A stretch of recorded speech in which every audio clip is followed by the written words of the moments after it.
It might sound a lot, but it's important to note that 400 is out of nearly 16,000 flights that were planned. So the reality is that is just 2.5% that were grounded. Now, a lot of the cancellations were also made in advance, giving passengers some notice to change their plans. No such notice, though, for some travellers who are planning to fly out of Heathrow Airport yesterday. These were the scenes there where passengers complained about queues and, well, total chaos. Heathrow asked airlines to cut the number of flights because they expected passenger numbers were just too high for it to be able to cope. Now, in terms of figures there, it was 30 flights out of a scheduled 1,200 that were cancelled. Some passengers said they didn't find out until they got to the airport. Heathrow said the cancellations were necessary for safety and that it was a one-off. But passengers flying through the UK's busiest airport can expect more disruption this summer. 700, mainly British Airways, check-in staff and ground crew will go on strike over pay. Crucially, those dates haven't been confirmed yet.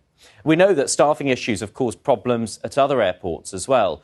Gatwick Airport is planning to reduce the number of flights in July and August. So if you are flying this summer, how worried should you be?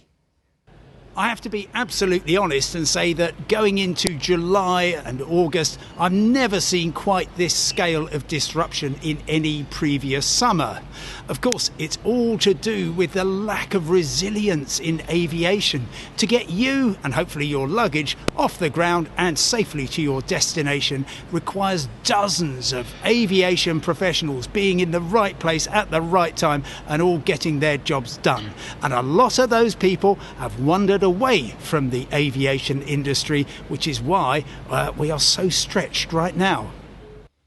And the disruption isn't only affecting flights leaving the UK. There have already been strikes by cabin crew, baggage handlers and check-in staff across Europe. In Spain, Portugal, Italy, Belgium and France, and more are scheduled for this weekend in both France and Spain. So has all this disruption affected our confidence in the industry and the number of people who are booking flights?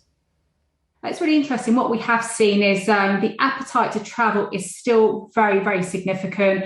We're seeing our members every week, their bookings are ahead where they expected to be versus 2019. One of the big changes we've seen, or one of the trends that we have seen, is the increase of consumers looking to book through their local travel agent, and also what they're booking. They're booking more packages, and really that's about trying to give them even more reassurance, because if you book a package and that flight or any element of that holiday is disrupted, the principal, so the tour operator that you've booked through, is obligated to make sure that you have an alternative flight.